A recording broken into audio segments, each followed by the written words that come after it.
जन्नत में जाने वाले लोगों की जब एक लिस्ट तैयार की तो उन नौजवानों को नहीं भूला। फरमाया, आए नौजवानों, तुम मुझे दो चीजों की जमानत दो, तुम मुझे दो चीजों की जमानत दो, मैं तुम्हें जन्नत की जमानत देता हूं। मैं यज़मली, कौन है जो मुझे दो चीजों की जमानत देता है? तुम मुझे दो चीजों की गारंटी दो, मैं तुम्हें जन्नत की गारंटी देता हूं। सहाबा ने पूछा, अल्लाह के नबी वो दो चीजें क्या हैं? आपने फरमाया, अल फमु वल फर्ज, एक मुंह, एक जबान और दूसरी शर्मगाह यानी जिनाकारी। तुम मुझे इन दो चीजों की जमानत दे दो कि मैं जबान से जो भी बोलूंगा सच बोलूंगा, कभी झूठ नहीं बोलूंगा, कभी किसी की गीबत नहीं करूंगा, कभी किसी की बुराई नहीं करूंगा, कभी किसी की चुगली नहीं करूंगा, कभी किसी को तकलीफ नहीं पहुंचाऊंगा। और दूसरी इस बात की गारंटी दे दो कि मैं किसी की माँ बहन बेटी पर गलत नजर नहीं डालूंगा और उसको कभी गलत नजर से नहीं देखूंगा, जिना नहीं करूंगा। तुम अपनी इन दो चीजों की जमानत दे दो, जो मुझे इन दो चीजों की जमानत देगा मैं उसको जन्नत की जमानत देता हूं, यानी वो मेरे साथ जन्नत के अंदर जाएगा। जबान की वजह से अक्सर लोग जहन्नम में जाते हैं और दूसरी शर्मगाह जिनाकारी की वजह से जहन्नम का शिकार होते हैं लोग। तो मेरे प्यारे साथियों, अल्लाह के रसूल बहुत कम बोला करते थे और कम बोलने का हुक्म भी दिया करते थे कि लोगों जरूरत के तहत बस बोलो, ज्यादा मत बोलो। बहुभाषिता, मुस्तकबिल की बातें बताएंगे, इसमें कोई शक नहीं कि अल्लाह के नबी ने भविष्य की बहुत सी बातें बताई, मुस्तकबिल की बहुत सी बातें बताई। कुर्बे क़यामत ऐसा होगा, ऐसा होगा, ऐसा होगा, लेकिन आपने अपनी तरफ से कुछ नहीं बताया। मा यंतिक़ु अनिल हवा इन हुवा इल्ला वह्युन यूहा, मेरे नबी अपनी तरफ से कुछ नहीं बोलते, वो जो कुछ भी बोलते हैं अल्लाह रब्बुल आलमीन की तरफ से वही के आ जाने के बाद। लेकिन मुस्तकबिल की बातें बताई, ये बात ठीक है नहीं? देखिए, अल्लाह के नबी ने 1400 साल पहले फ्यूचर की ये बात बताई थी जो आज हर्फ बहर्फ साबित हो रही है। निसाउन कासियातुन आरियातुन मुमीलातुन वमाइलात। एक ऐसा जमाना आ जाएगा, एक ऐसा जमाना आ जाएगा कि तुम देखोगे लोगों को, तुम देखोगे औरतों को, तुम देखोगे लेडीज को, तुम देखोगे ख्वातीन को, तुम औरतों को देखोगे। कासियात, देखने में तो वो कपड़े पहने हुए दिखाई देंगी, बज़ाहिर तो उनके जिस्म पर कपड़ा होगा। आरियात, लेकिन हकीकत में वो बरहना होंगी, हकीकत में वो नंगी होंगी। कपड़ा तो पहनेंगी लेकिन कपड़ा पहनने के बावजूद वो नंगी होंगी, वो बरहना होंगी। आज उनके कपड़े देख लो, छोड़िए शादियों का हाल, जलसे में आने वालियों को देख लो। ईद और बकरीद के दिन औरतों के पहनावे देख लो और अपनी जवान बच्चियों को देख लो जिनकी उम्र 10 साल से बड़ी है। याद रखिएगा, 10 साल से बड़ी लड़की के ऊपर पर्दा फर्ज हो जाता है। 10 साल से बड़ी लड़की का फिर सर का एक बाल भी किसी गैर मर्द को नहीं दिखना चाहिए। हमारी नजरों में बहुत मामूली बात है, छोटी है। अल्लाह के रसूल ने फरमाया था, जब तुम्हारा बेटा 7 साल का हो तो उसको नमाज का हुक्म दो और 10 साल का हो तो नमाज के लिए ज़बरदस्ती करो, ना पढ़े तो उसको मारो पीटो। 10 साल के बाद कुरान और हदीस के सारे अहकाम नाफिज हो जाते हैं। आजकल 10-11 साल की लड़कियां बालिग हो रही हैं। टीवियों पर सीरियल ऐसे आ रहे हैं, मोबाइलों में ऐसी ऐसी वाहियात चीज़ें यूट्यूब वगैरह पर, फेसबुक पर आ रही हैं कि इनको देखकर हमारी लड़कियां जो कभी 16-17 साल में बालिग होती थीं, आज 11-12 साल की उम्र में बालिग होने लगी हैं। और यानियत फैल चुकी है, शर्म हया ताक पर रखी जा चुकी है। वरना तसव्वुर कीजिए, एक कपड़ा जो जिस्म से चिपका हो, आपके पैरों से चिपका हुआ हो और वो कपड़ा आपके घुटने और रान से होते हुए आपकी कमर तक आए, जिसको आप लेगी कहें, और इसके ऊपर एक कुर्ती पहन ली जाए और इस तरीके से मार्केट में, बाजार में शॉपिंग की जाए, ऐसी औरत को आपकी नजर में फैशन परस्त कहा जा सकता है, लेकिन मोहम्मदुर रसूलुल्लाह की नजर में ये लड़की, ये औरत नंगी है, नंगी है, नंगी है। ये कपड़े है भैया, जिसको जाना हो जल्दी जाओ यहां से, और जिसको उठना हो अभी उठ जाओ। ड्रामा करके रख लिया है। और भी अभी जिसको जाना हो चले जाओ, बाद में मैं नहीं उड़ने दूंगा, चाहे पेशाब यही निकल जाए। जाइए अभी निकल जाइए जिसको जाना हो।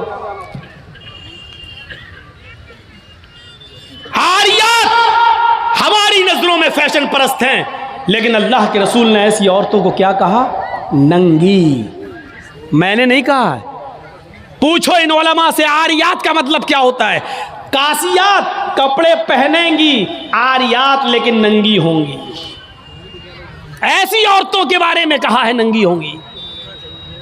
ये हाफ आस्तीनों के कपड़े यहां चल रही है, ये खुला हुआ है। साड़ियां चल रही तो ऐसी कि यहां तक का ब्लाउज पहने हुए हैं, ये खुला है, पेट खुला हुआ है।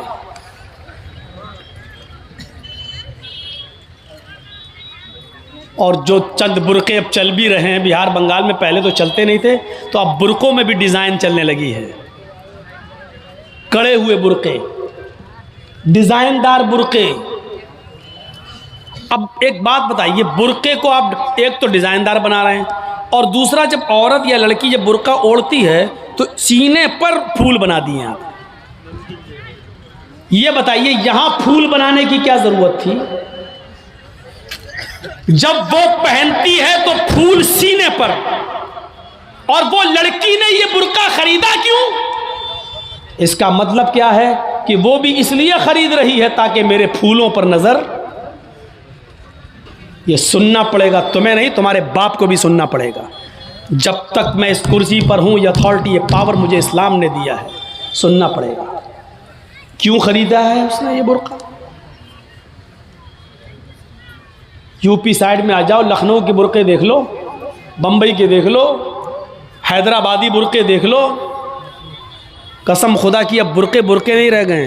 अब 60 साल की बुढ़ी भी ओढ़ ले तो ऐसा लगता है जैसे वो 18 साल की लड़की जा रही है। ये बुरके एक बार सच्चा वाकया है, 60, 65, 70 साल की बुढ़िया ऐसा ही बुरका ओढ़ के चेहरा छुपा के जा रही थी धीरे धीरे। भाई बुढ़ी थी, वो धीरे धीरे चल रही थी, तो एक लड़का उसका पीछा करने लगा। 20-22 साल का लड़का उस बुढ़ी का पीछा करने लगा, क्योंकि जो सोचने लगा बुर्का इतना खूबसूरत है तो बुरके के अंदर कितना खूबसूरत माल होगा, बुरके वाली कैसी होगी। उसका पीछा करने लगा। बुढ़िया धीरे धीरे चल रही, लड़का समझ रहा मुझे लिफ्ट दे रही है, मेरी वजह से धीरे धीरे चल रही, जबकि वो अपनी कमजोरी की वजह से धीरे धीरे चल रही। बुढ़िया समझ गई कि लड़का मेरा पीछा कर रहा है, तो थोड़ी दूर चलने के बाद उसने अपना नकाब खोला और अपनी तुतलाती जबान में बोली, बेटा। लड़के का तो मूड खराब हो गया, कमबख्त मेरा तो मामला ही गड़बड़ हो गया। बेटा तू मेरा पीछा क्यों कर रहा है? मैं तो तेरी अम्मा की उम्र की हूं। लड़के को भी गुस्सा आ गया, कहती बात मैं अपने लिए नहीं अपने अब्बा के लिए ढूंढ रहा हूं। अब 60, 65, 70 साल की बूढ़ियों को ऐसे खूबसूरत बुरके पहनने की क्या जरूरत? बुरकों का मकसद जो कभी था पर्दा, लेकिन आज उनका मकसद भी वो नहीं रह गया है। अल्लाह के नबी के ज़माने में एक सहाबिया अल्लाह के नबी के पास आती हैं, मुस्नद अहमद की सही रिवायत, जिनकी चादर कपड़े से नीचे, टखने से नीचे, चप्पल से नीचे ज़मीन की मिट्टी उड़ाती हुई आती और कहती, अल्लाह के रसूल मैं इस चादर को ओढ़कर नमाज पढ़ने जाती हूँ। आपने कहा चादर इतनी नीची होनी चाहिए। उसने कहा अल्लाह के नबी कभी कभी जमीन पर पेशाब व पायखाना पड़ा होता है, गंदगी पड़ी होती है, तो क्या मैं थोड़ी सी ऊपर करके पायखाना गंदगी को क्रॉस करके आगे निकल जाऊं? आपने कहा नहीं, दाएं से निकल जा, बाएं से निकल जा। कहने लगी दाएं भी मर्द बैठे होते हैं, बाएं भी मर्द बैठे होते हैं, मुझे उसी गंदगी के ऊपर से निकलना है। अल्लाह के रसूल इजाजत दे दीजिए, मैं थोड़ा सा ऊपर कर लूं और निकल जाऊं, उसके बाद नीचे कर लूंगा। जब गंदगी को क्रॉस कर लूंगी तो चादर में नीचे कर लूंगी। अल्लाह के नबी कहते हैं अगर मर्द दाएं बैठे हैं, बाएं बैठे हैं, तो तू उसी गंदगी के ऊपर से निकल जा। कहने लगी अल्लाह के रसूल वो गंदगी मेरी चादर में लग जाएगी, आप मुझे ऊपर उठाने की इजाजत नहीं दे रहे हैं। टखने से ऊपर, चप्पल से ऊपर चादर उठाने की इजाजत क्यों नहीं दे देते हैं? आपने कहा नहीं, चादर उठाने की इजाजत, चप्पल से भी ऊपर चादर उठाने की इजाजत नहीं दूंगा। कहा अल्लाह के रसूल फिर उस चादर में पेशाब और पायखाना लग जाएगा। आपने कहा लग जाने दे। कहने लगी है अल्लाह के रसूल उसी चादर को तो ओढ़कर मैं नमाज पढ़ती हूँ मस्जिद में। जब ऊपर औरतों का अलग इंतजाम होता है या पर्दे में औरतों का इंतजाम होता है तो मैं इसी चादर को ओढ़े ओढ़े नमाज पढ़ती हूँ। आपने कहा उसी चादर को ओढ़कर नमाज पढ़ ले। कहने लगी उसमें पेशाब और पायखाना लग जाएगा, क्या उसी और चादर को ओढ़कर नमाज पढ़ लूं? आपने फरमाया हाँ। आए औरत, जब पेशाब और पायखाना तेरी चादर में लगेगा, जब तू आगे बढ़ेगी तो तेरी चादर जमीन पर पड़ी हुई मिट्टी से रगड़ खाएगी, क्योंकि तेरी चादर नीचे है। जब पेशाब और पायखाना उसमें भर जाएगा, जब तू आगे बढ़ेगी तो जमीन पर पड़ी हुई मिट्टी पर तेरी चादर रगड़ खाएगी, और जमीन पर पड़ी हुई मिट्टी से रगड़ने की वजह से जमीन की पाक मिट्टी तेरी चादर को पाक कर देगी। लेकिन तुझे चादर उठाने की इजाजत नहीं, उसी चादर में तू नमाज पढ़ ले। गंदगी लगती है तो लग जाने दे, आगे बढ़ेगी तो जमीन पर पड़ी हुई पाक मिट्टी तेरी चादर को पाक कर देगी। मेरे भाइयों, पेशाब और पायखाना देखकर भी अल्लाह के रसूल ने औरत को चादर उठाने की इजाजत नहीं दी। मेरी बहनों, तुम्हारे दिल कैसे गवारा कर लेते हैं? जलसों में भी चूड़ियां खरीदने के लिए, बैलून खरीदने के लिए, जलेबियां खरीदने के लिए तुम किस तरीके से लेडीज पिंडाल से निकलकर तुम बाजारों में घूम लेती हो? शर्म आनी चाहिए। तुम्हारे कलेजे और तुम्हारे दिल कैसे गवारा कर लेते हैं कि लड़के और लड़कियां एक जगह शॉपिंग करें, दुकानदारी करें, खरीदारी करें? ये तुम्हारे कलेजे, तुम्हारे ज़मीर कैसे गवारा कर लेते हैं? जबकि अल्लाह के नबी फरमाते हैं ला यखलुअन्न रजुलुन बिमरातिन इल्ला कान सालिसुहुम शैतान। कोई मर्द किसी औरत से तन्हाई में न मिले, कोई मर्द किसी औरत से अकेले में न मिले कि उसमें तीसरा शैतान होता है, उसमें तीसरा बहकाने वाला शैतान होता है। मेरे भाइयों, इस्लाम का कानून यही है, इस्लाम का निजाम यही है। एक औरत, उसका शौहर मर चुका है, औरत के पास बहुत ज्यादा पैसा है, वो हज करना जाना चाहती है, शौहर इंतकाल कर गया, अब औरत अकेले हज करने नहीं जा सकती है, जबकि मुस्तती है, साहिब इस्तिताअत है, हज करने जाना चाहती है, अच्छा काम करने जाना चाहती है। इस्लाम कहता है कि तेरा शौहर नहीं है तो भाई के साथ जा, भाई नहीं है तो बाप के साथ जा, बाप नहीं है तो बेटे के साथ जा, लेकिन किसी महरिम का होना जरूरी है, उसके साथ जा। चीख कर औरत कहती है कोई नहीं है, मेरे पास दौलत है। अल्लाह के नबी कहते हैं फिर दौलत संभाल कर अपने पास रख। अगर तेरा भाई नहीं है, बेटा नहीं है, शौहर नहीं है, बाप नहीं है, कोई महरिम नहीं है, तो तू अकेले हज करने नहीं जा सकती है। नहीं, अय अल्लाह के नबी, मेरा पड़ोस में बड़ा अच्छा नेक हाजी नमाजी नेक आदमी रहता है, मैं इसको भाई बना लेती हूँ, चली जाऊं। फरमाया नहीं नहीं, मुंह भोले भाई को भाई बनाकर उसके साथ तुम हज करने नहीं जा सकती हो, इसलिए कि अपने मुंह से किसी को भाई बोलने से वो तुम्हारा सगा भाई नहीं हो जाएगा, अपने मुंह से किसी को बेटा बोल देने से वो बेटा नहीं हो जाएगा। तुम किसी को बेटा बोल दो, भाई बोल दो, जो चाहो बोल दो, लेकिन इस्लाम ये कहता है कि उसके साथ भी औरत को इजाजत नहीं है कि वो हज करने जाए। अगर कोई नहीं है तो मत जाओ, लेकिन इस्लाम इस बात की इजाजत नहीं देता है कि तुम अकेले जाओ या किसी को बहन, किसी को भाई या बेटा बनाकर जाओ, इस बात की इजाजत नहीं देता। इस्लाम एक इबादत में, हज जैसी इबादत में भी औरत को किसी गैर मर्द को मुंह बोले भाई और मुंह बोले बेटे के साथ भी जाने की इजाजत नहीं देता। तो मेरे भाइयों, जब खाने काबा में जाने की इजाजत नहीं देता है, सफा मरवा की सई की इजाजत नहीं देता है, इतनी खूबसूरत इबादत की इजाजत नहीं देता है, तो बाजारों में अकेले घूमकर शॉपिंग करने की इजाजत कैसे देगा? फिर बाजार के अंदर औरत को अकेले जाने की इजाजत कैसे देगा? इतनी खूबसूरत इबादत करने की इजाजत नहीं देता है, इतनी खूबसूरत इबादत करने की इजाजत नहीं देता है, तो मेरे भाइयों फिर औरत को बाजारों में घूमने की इजाजत कैसे देगा?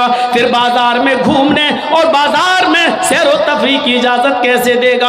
हमारी माँ बहनों को इस बात को सोचना चाहिए, गौर करना चाहिए, संजीदगी से इसको लेना चाहिए। एक जमाना था, हजरत फातिमा कह रही हैं, आए अली, मैं इतनी बीमार हूँ, इतनी बीमार हूँ, लगता नहीं कि इस बीमारी में मैं बच पाऊंगी। आए अली, अगर मुझे कुछ हो जाए, अगर मेरा इंतकाल हो जाए, आए अली, तो मुझे दिन के उजाले में दफनाने मत ले जाना, रात की तारीकी में ईशा की नमाज के बाद मुझे कब्रिस्तान में दफन करना। हजरत अली ने कहा, अय फातिमा, ऐसा क्यों कह रही हो? अगर तुम्हारा इंतकाल सुबह फजर के बाद हो तो क्या ईशा तक हम तुम्हारे जनाजे को रखेंगे, मिट्टी को रखेंगे? तुम्हारे बाप का, तुम्हारे अब्बू का फरमान है कि मैयत को जल्दी कब्रिस्तान ले जाओ, फिर मैं लेट कैसे करूं? फरमाती हैं, आए अली, आए मेरे प्यारे शौहर, मुझे रात में ही ले जाना, मेरी बात को गिरा बांधो, मेरी बात को मजबूती से पकड़ लो, मेरी वसीयत को याद रखना, चाहे मेरा इंतकाल कभी भी हो, लेकिन मुझे ईशा के बाद दफनाना, मुझे दिन के उजाले में कब्रिस्तान न ले जाना। आए अली, मैं नहीं चाहती हूँ कि मेरे मुर्दा जिस्म पर पड़े हुए कफन पर भी किसी गैर मर्द की नजर पड़े, मैं अपने कफन पर भी किसी गैर मर्द की नजर नहीं पड़ने देना चाहती हूँ। आए अली, मुझे रात में ले जाना, दिन के उजाले में नहीं। मैं नहीं चाहती कि मेरे कफन पर भी किसी गैर मर्द की नजर पड़े। मेरे भाइयों, इंतकाल के बाद निकाह जायज नहीं है, इंतकाल के बाद शादी नहीं होती है, लेकिन इंतकाल के बाद भी अपने जिस्म को तो छोड़ो, अपने कफन को भी किसी गैर मर्द को देखने की इजाजत नहीं दे रही है। ये था हजरत फातिमा का पर्दा।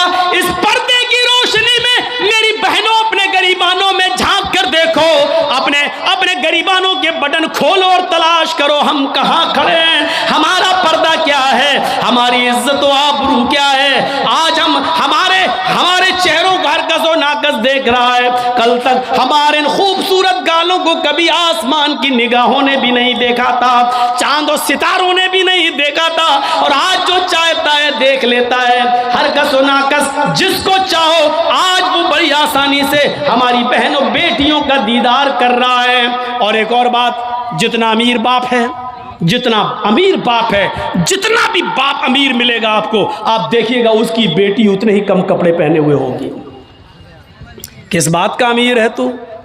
काहे का अमीर है तू? अपनी बेटी को 5 मीटर का कपड़ा लाकर नहीं दे सकता है, तो काहे का अमीर है तू? कंजूस और बखील बाप। अल्लाह ताला ने इन अमीरों को ऐसी सजा दी है, ऐसी सजा दी है।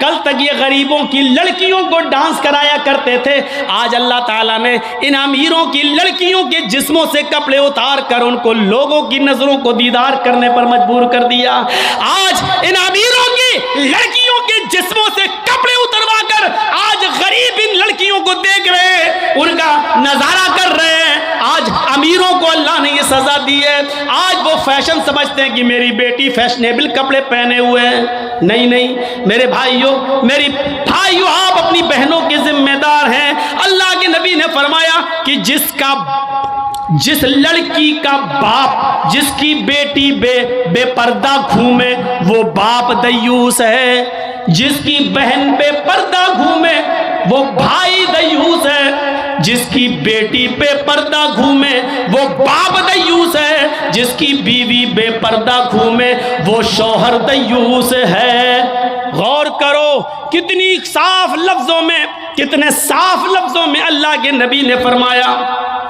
जिसकी बहन बेपर्दा घूमे वो भाई दयूस, जिसकी बेटी बेपर्दा घूमे वो बाप दयूस, जिसकी बेटी बेपर्दा घूमे वो बाप दयूस, जिसकी बीवी बेपर्दा घूमे वो शौहर दयूस। अब दयूस का माना अगर हम समझ जाएं तो सारा मामला हल हो जाए। दयूस,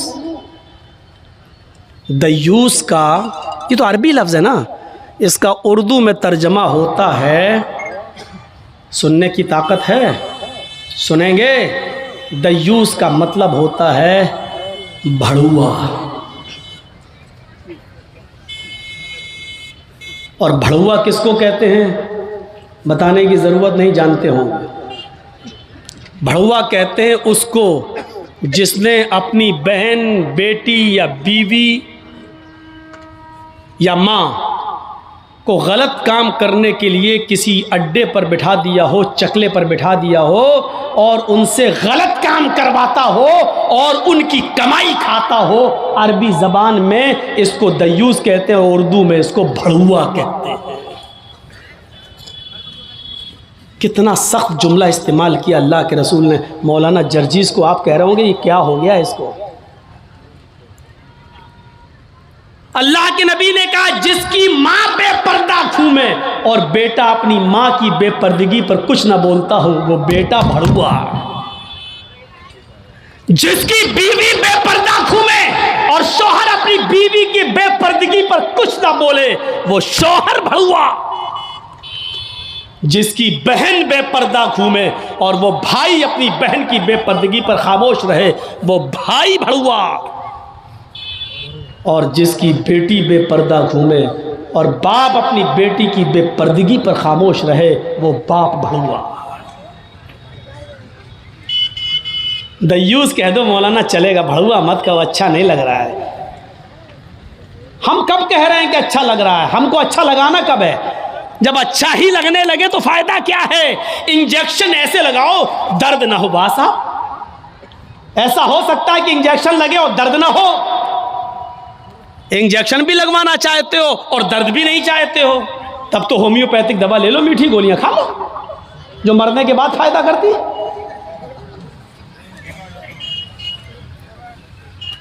होम्योपैथिक दवा के बारे में यही मशहूर है, बहुत लेट फायदा करती है, तो हमने कह दिया मरने के बाद फायदा करती है। लेकिन सिस्टम मिल जाए तो जादू की तरह भी फायदा करती है, बहुत जल्दी भी करती है। तो जब आपको मीठी गोलियां ही खाना है होम्योपैथिक दवा, तो फिर मत कराओ तकरीरें, और तकरीर करा रहे हो तो सुनो, सुनना पड़ेगा। कितने लोग हैं आज जो अपनी बीवी की बेपर्दगी पर सवाल उठाते हैं? कितने ऐसे हैं जिनकी बेटियां आज बेपर्दा घूमती हैं और वो बाप अपनी बेटियों को डांटते हैं? अगर माँ बाप अपनी बेटियों को सही से जिम्मेदारी निभाने लगे तो आज एक भी लड़की के पास एंड्रॉयड मोबाइल ना हो।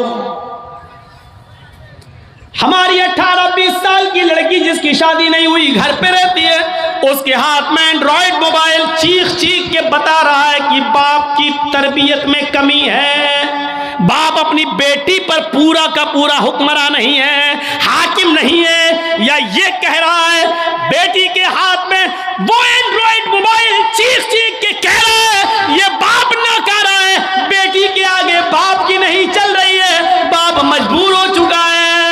मेरे भाइयों, अगर बाप मजबूर न होता तो बेटी के हाथ में एंड्रॉयड मोबाइल नहीं होता। क्या जरूरत है बेटी के हाथ में देने की? वो तो घर में रहती है, क्यों चलाएगी साहब? आपकी बेटी 18-20 साल की क्यों फेसबुक चलाएगी?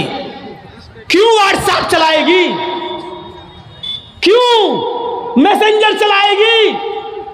और आप कैसे अपनी बेटी को फेसबुक और मैसेंजर और व्हाट्सएप चलाने के लिए ढील दे सकते हैं? कैसे? आपका ये दिल कैसे गवारा कर लेता है? आप जिम्मेदार हैं। हमारी ये बेटियां कल बच्चों की माएं बनेंगी, शादी के बाद इनको अपने बच्चों की तरबियत करना है। माँ के कदमों के नीचे जन्नत बताई गई है, हालांकि ये कोई हदीस नहीं है, एक मकूला है। लेकिन बच्चे अपने माँ के कदमों के नीचे जन्नत कैसे ढूंढें? ये आजकल की माँ के कदमों के नीचे जन्नत है? जिसको खुद नहीं मालूम कि कदम मेरे कहाँ हैं, उसके कदमों के नीचे बच्चे जन्नत ढूंढेंगे? हमें सोचना है, हमें अपनी बेटियों की तरबियत करना है। इमाम अहमद इब्न हंबल अपनी मुस्नद के अंदर एक वाक़या नकल करते हैं कि एक सहाबिया थी, उनके घर में एक बच्चा पैदा हुआ। एक सहाबिया थी, उनके घर में एक बच्चा पैदा हुआ। जब बच्चा पेशाब करता था तो पानी का लोटा उस बच्चे की शर्मगाह पे डाल देती थी। जैसी बच्चे ने पेशाब किया वो पानी लाती और शर्मगाह पे डाल देती। वो सहाबिया कहती हैं, मेरा बेटा जब चलने के लायक हुआ, पहला दिन था उसका चलने का, पहला दिन था मेरे बेटे के चलने का, पहला दिन था मेरा बेटा खड़े होकर जब चला, मेरे बेटे को जब पेशाब की ज़रूरत महसूस हुई तो उसने पानी का बर्तन देखना शुरू कर दिया।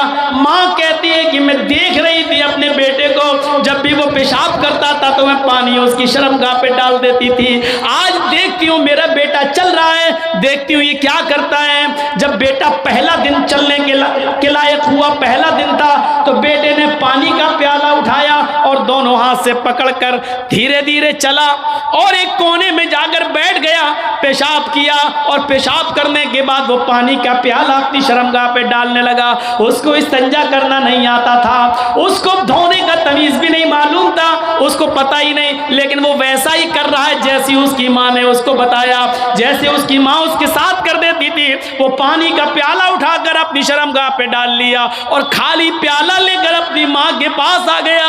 माँ की आंखों में आंसू आ गए, आसमान पर नजर डालकर कहती है, फुज़्तु बिरब्बिल काबा, काबे के रब की कसम मैं कामयाब हो गई, अल्लाह की कसम मैं कामयाब हो गई। अपने बच्चे को जो सिखाना चाहती थी मेरे बच्चे ने वो सीख लिया। मैं अपने बच्चे को जो तरबियत देना चाहती थी मेरे बच्चे ने वो तरबियत हासिल कर ली। मुझे उम्मीद है कि मेरा बच्चा कभी नापाक नहीं रहेगा, मेरा बच्चा जब भी पेशाब करेगा तो पानी जरूर ले जाएगा और इस्तिंजा करेगा।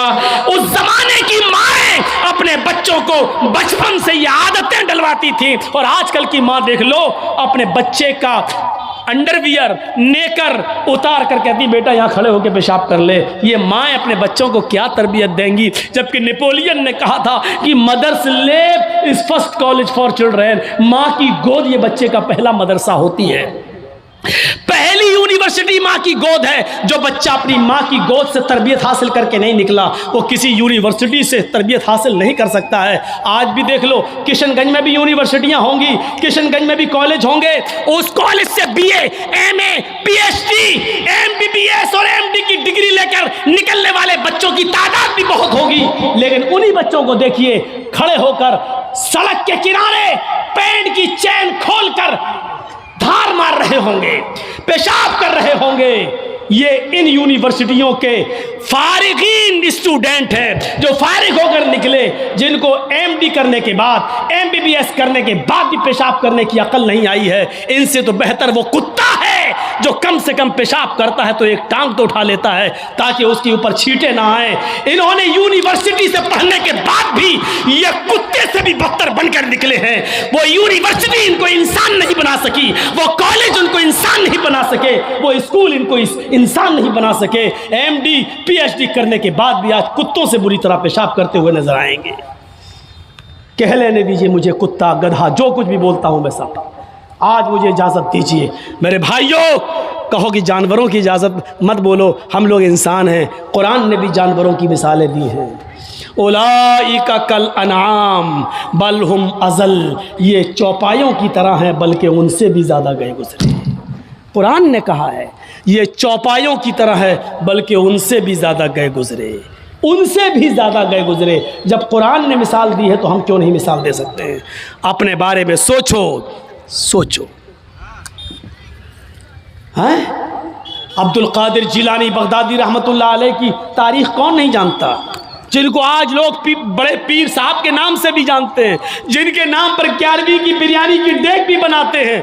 वो अब्दुल कादिर जिलानी जब 12 साल के थे, उनकी माँ ने उनको एक काफिले के साथ भेजा था। कहा बेटे हालात कितने भी सख्त हो लेकिन झूठ कभी मत बोलना। और जब चोरों ने और डाकुओं ने जब इस काफिले को लूटा तो इस बच्चे से पूछा अब्दुल कादिर से, तेरे पास भी कुछ है? उसने कहा हाँ है। कहा क्या है? 40 अशरफी। कहाँ है? मेरे कुर्ते के अस्तर में। अस्तर को फाड़ के देखा तो 40 अशरफी मिली। पूछा बेटा ये तो ऐसी जगह छिपी हुई थी, किसी को पता नहीं, तूने क्यों बता दिया? लड़के ने जवाब दिया, मेरी माँ ने मुझे चलते वक्त नसीहत की थी कि बेटा हालात कितने भी खराब हो लेकिन कभी झूठ मत बोलना। मैंने अपनी बात, माँ की बात मानी है। चोरों का, डकैतों का, डाकुओं का असर खत्म होता है और रोने लगते हैं और कहते हैं ये बच्चा अपनी माँ की इतनी बात मानता है कि ऐसे मोड़ पर भी उसने अपनी माँ की नाफरमानी नहीं की, हम तो अपने रब की नाफरमानी कर रहे हैं। सारा सामान जो लूटा था सबको वापस कर दिया और सारे के सारे चोरों ने, डाकुओं ने तौबा कर ली। मेरे प्यारे साथियों, एक बच्चा जब अपनी माँ का फरमाबरदार बनता है और माँ की बात मानता है तो माँ की दुआ तमाम डकैतों को तौबा करने पर मजबूर कर देती है। मेरे प्यारे साथियों, ये माँ की तरबियत थी जिसने अब्दुल कादिर जिलानी को एक बुजुर्ग के रूप में पैदा किया है, एक बुजुर्ग के रूप में देखा है। ये माँ की तरबियत थी। और एक उस माँ की तरबियत पर नज़र डालो कि जब सुल्तान डाकू को फांसी हुई, जब सुल्तान डाकू को फांसी के तख्ते पर लटकाया गया तो उससे पूछा गया तुम्हारी आखिरी तमन्ना क्या है? उसने कहा मेरी आखिरी तमन्ना यह है कि मेरी फांसी मेरी माँ के सामने मुझे दी जाए। उसकी माँ को बुलाया गया, कहा तेरा बेटा तेरे आंखों के सामने मरना चाहता है। सुल्तान डाकू की माँ की आंखों में आंसू आ गए। पुलिस वालों ने पूछा आखिर माँ के सामने तुम क्यों मरना चाहते हो? उसने कहा ताकि मेरी माँ देखे मौत के वक्त पैर कैसे तड़पते हैं, हाथ कैसे तड़पते हैं और रूह कैसे निकलती है। कहा लेकिन तुम इसके लिए माँ को क्यों मजबूर करके लाए हो? फरमाया पुलिस वालों तुम नहीं जानते हो, जब मैं 8 साल का था, 10 साल का था, मेरी माँ ने मुझसे एक अंडा मंगवाया था। मैं एक दुकान पर गया था, मैं अंडा लेने गया था लेकिन एक अंडा मैंने चोरी कर लिया था दुकानदार का और मैं उसको अपनी जेब में भर लिया था। फिर मैंने उसके पैसे नहीं दिए थे, वापस आ गया। मैंने जब वो अंडा अपनी माँ को दिया और पैसे भी वापस किए, माँ ने कहा क्या हुआ, अंडे वाले ने पैसे नहीं लिए? मैंने कहा नहीं, मैं अंडा चुरा लाया हूँ। तो मेरी माँ ने मुझे थपथपाया था कि बेटा हम लोग गरीब हैं, अच्छा किया तूने ये पैसा बचा लिया, किसी और काम आएगा। फिर यहीं से मुझे चोरी की आदत पड़ती है, मेरे हौसले बढ़ते हैं, फिर मैं डाकू बनता हूँ। फिर मैंने लोगों का माल लूटा और जब लोगों ने नहीं दिया तो मैंने उनकी जानें ली। फिर मैं बहुत बड़ा लुटेरा बन गया और इतना बड़ा लुटेरा बना के पकड़ा गया और कानून ने मुझे फांसी की सजा दी। अगर मेरी माँ ने मुझे अंडा चुराते वक्त जब मैं घर पे लाया था उसी वक्त एक थप्पड़ मारा होता और अंडे वाले को देकर माफी मांग ली होती तो आज मैं इतना बड़ा चोर नहीं बनता, आज इतना बड़ा मैं डाकू नहीं बनता, आज मैं इतना बड़ा लुटेरा नहीं बनता। ये मेरी माँ की तरबियत थी जिसने मुझे फांसी के तख्ते पर चढ़ा दिया। मेरे भाइयों, मेरा भी वक्त हो गया है, इसलिए मैं थोड़ा सा बस जुमले ख़त्म करने वाला हूँ। आप थोड़ा सा बैठे रहिए, इसी तरीके से मोबाइल जलाए रहिए। तो मेरे भाइयों, माँ की तरबियत ही कुछ हुआ करती है। माँ चाहे तो अपने बच्चे को डाकू बना दे, माँ चाहे तो अपने बच्चे को अब्दुल कादिर जिलानी बगदादी की तरह बुजुर्ग बना दे। ये माँ की तरबियत होती है। तो मेरे भाइयों, 1:45 बज भी गए हैं, 11:45 से तकरीर शुरू थी और 1:45 बज गए हैं। 2 घंटा मेरा तकरीबन हो भी गया है और जनरेटर की तेल भी ऐसी मौके पर ख़त्म होने को था। तो मेरे भाइयों, माँ की तरबियत से इबरत हासिल करो।